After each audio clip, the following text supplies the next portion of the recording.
अस्सलाम वालेकुम। अच्छा भाई, टॉपिक का नाम है सेंसरी ऑर्गन्स और रिसेप्टर इन वर्टिब्रेट्स, जिनमें से अगर देखा जाए तो बहुत आसान सा टॉपिक जो आज हमने डिस्कस करना है वो सेंसरी ऑर्गन में से हमने ईयर को स्टडी करना है। जैसे ईयर भी सेंसरी ऑर्गन है, आइज़ भी है, नोज़ भी है, लेटरल लाइन सिस्टम भी है। हमने ईयर को आज स्टडी करना है। अब वो किसका ईयर स्टडी करना है? अम्फीबियंस का। बहुत इंपॉर्टेंट टॉपिक है। बीएससी में और बीएस में मेरे बच्चे जोलॉजी में काफ़ी दफ़ा एज अ लॉन्ग क्वेश्चन के तौर पर ये आ चुके हैं। अम्फीबियंस का ईयर का स्ट्रक्चर और फंक्शन डिटेल में डिस्कस करें। जैसे ईयर के लिहाज से बताता चलो कि जो ईयर है ये सेंस हेयरिंग ऑर्गन है, जो हमारा सुनने वाला आला है, हम उसको ईयर का नाम देते हैं। जैसे सेंस ऑफ हेयरिंग को कहते हैं अक्वेस्टिक। जो अक्वेस्टिक है ये वर्ड हम यूज़ करते हैं सेंस ऑफ हेयरिंग के लिए।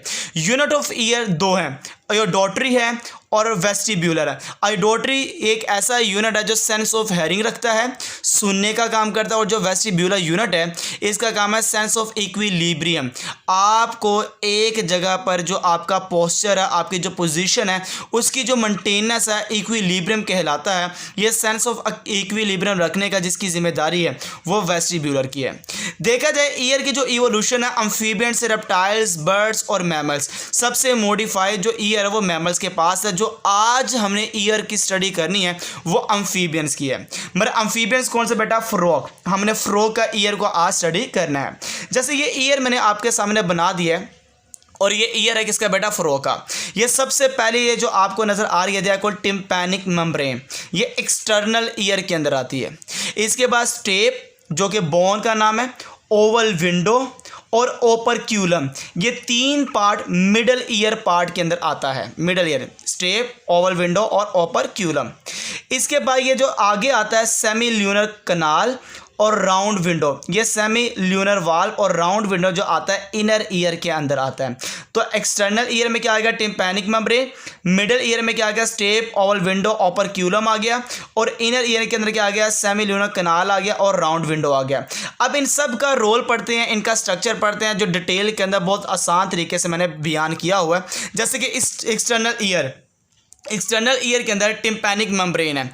टिम्पैनिक मेम्ब्रेन कौन सी थी? जैसे मैंने अभी आपके सामने दिखाई है, ये है टिम्पैनिक मेम्ब्रेन। ये जो सामने आपको नजर है, ये लंबी सी जो मैंने बनाई है देयर कॉल्ड टिम्पैनिक मेम्ब्रेन। ये जो टिम्पैनिक मेम्ब्रेन है ये इंटेग्यूमेंटेड कवरिंग है। सबसे बाहर वाली जो कि प्रोटेक्शन देने वाली एक कवरिंग है, इंटेग्यूमेंटेड कवरिंग है। कार्टिलेज रिंग होता है, कार्टिलेज से बनी होती है। इस मेरे बच्चे टिम्पैनिक मेम्ब्रेन का काम क्या होता है? जैसे ही साउंड वेव स्ट्राइक करती है ये वाइब्रेट होती है और यही वाइब्रेशन आगे ट्रांसफ़र होती है, जिसकी वजह से ये जो फ्रॉग है ये सुनता है, हेयरिंग करता है। यही transmit of sound toward inner ear. तो ये जो वाइब्रेशन प्रोड्यूस होती है साउंड वेव की वजह से, सबसे पहले वो टिम्पैनिक मेम्ब्रेन के जरिए होती है। अब यही जो वेव है आगे चले जाती है मिडल ईयर के पास। मिडल ईयर में ओपरक्यूलम आता है, ओवल विंडो आता है और स्टेप आता है। ये तीन पार्ट्स आते थे, ये मैंने डिटेल में बताया था मिडल ईयर के अंदर। सबसे पहले स्टेप और ओपरक्यूलम दोनों का रोल देखते हैं ज़रा।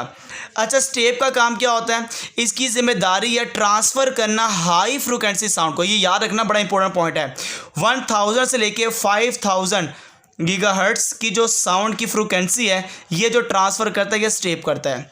जो ट्रांसफ़र करता है लो फ्रिक्वेंसी 100 से लेके 1000 गीगाहर्ट्ज़ की, ये ओपरक्यूलम करता है। स्टेप की जिम्मेदारी है उस फ्रिक्वेंसी को टिम्पैनिक मेम्ब्रेन से लेके जाना, इनर ईयर तक लेके जाना। और ये ऐसा साउंड होता है जब ये मेरे बच्चे ट्रांसफ़र करता है, ये वो साउंड है जो कि सेंस ऑफ ब्रीडिंग के वक्त होता है। ये साउंड जो होते हैं ना, जैसे फ्रॉग वगैरह, शायद आपने ये टॉपिक नहीं पढ़ा होगा, मैंने अपलोड किया हुआ है, वोकलाइजेशन। ये साउंड प्रोड्यूस करता है, अलार्मिंग साउंड प्रोड्यूस करता है, ये इवन के डिस्ट्रेस साउंड प्रोड्यूस करता है, इवन के मेटिंग साउंड प्रोड्यूस करता है, जिसकी बहुत ज़्यादा फ्रिक्वेंसी होती है। ये जो फ्रिक्वेंसी होती है ये जो जाती है कान के अंदर, ये लेके जाने की जिम्मेदारी स्टेप के पास है। हाई फ्रिक्वेंसी वाली जो कहाँ से? टिम्पैनिक मेम्ब्रेन से पकड़ता है और इनर ईयर तक लेके जाता है। ये वो जो आवाज़ है ये ब्रीडिंग के वक्त प्रोड्यूस होती है। इसी तरह ओपरक्यूलम जो लो फ्रिक्वेंसी वाली लेके जा रहा है, कहाँ लेके जा रहा है? ये अटैच होता है ओपरक्यूलम ओवल विंडो के साथ और ये लेके जाता आगे ओवल विंडो के तरफ लेके जाता है ओपरक्यूलम। और ये लो फ्रिक्वेंसी वाला साउंड होता है। ये वो साउंड है जो प्रे और प्रीडेटर की वजह से साउंड प्रोड्यूस होता है, बड़ा हल्का सा। जब शिकार आता है या शिकारी आता है या शिकार करना हो तो उस वक्त जो साउंड प्रोड्यूस होता है ये ओपरक्यूलम की जिम्मेदारी है इसको आगे की तरफ लेके जाना है।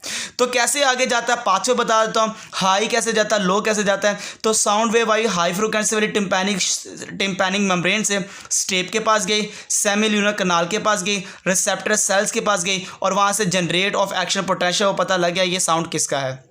इसी तरह लो वाली कैसे जाती है, साउंड वेव हुई लो फ्रिक्वेंसी वाली है, सबसे पहले कहाँ जाएगी, ओपरक्यूलम के पास जाएगी। देखो वहाँ पे क्या था, ओपरक्यूलम नहीं तो वहाँ पे स्टेप था, ठीक है। ओपरक्यूलम से सेमील्यूनर कनाल के पास जाएगी, रिसेप्टर सेल्स के पास जाएगी और जनरेट हो जाएगा एक्शन पोटेंशियल। ये लो फ्रिक्वेंसी वाला ओपरक्यूलम लेके जा रहा है और हाई फ्रिक्वेंसी वाला बेटा कौन लेके जा रहा है, स्टेप लेके जा रहा है। इसके बाद ये जो साउंड जाता है स्टेप और ओपरक्यूलम से आगे की तरफ, तो आगे क्या आता है बेटा, इनर ईयर आता है जो मेन पार्ट है, जिसके पास होता है सेमील्यूनर कनाल होती है। और सेमील्यूनर कनाल एक ऐसी कनाल जिसके अंदर सेमील्यूनर फ्लूइड होता है, जिसके अंदर पानी भरा होता है और ये पानी का बहुत बड़ा रोल होता है इस फ्लो की इक्विलिब्रियम को मेंटेन करना, इसके पोस्चर को मेंटेन करना, इवन ग्रेविटी के बारे में बताना, इवन रोटेशनल मूवमेंट के बारे में बताना। और इसी के पास साउंड रिसेप्टर्स होते हैं फ्लो के इनर ईयर के इस सेमील्यूनर कनाल के अंदर, जिसके अंदर मौजूद है पानी और पानी का नाम क्या है बेटा, सेमील्यूनर फ्लूइड है। तो ये बहुत आसान और सिंपल सा टॉपिक है जो कि एज अ लॉन्ग क्वेश्चन के तौर पर बड़ी दफ़ा आ चुका है। बीएससी के सारे लेक्चर अपलोडेड हैं, ज़ूलॉजी के और बॉटनी के भी प्ले लिस्ट बनी है, इवन NMDCAT भी अपलोडेड है और इवन यहाँ पर देखा जाए तो FSC के भी सारे लेक्चर्स अपलोडेड हैं। तो मेरे बच्चे लाइक और सब्सक्राइब कर दिया करो ताकि कॉन्फिडेंस आता रहे और मोटिवेशन आती रही। ओके बेटा, अल्लाह हाफिज़।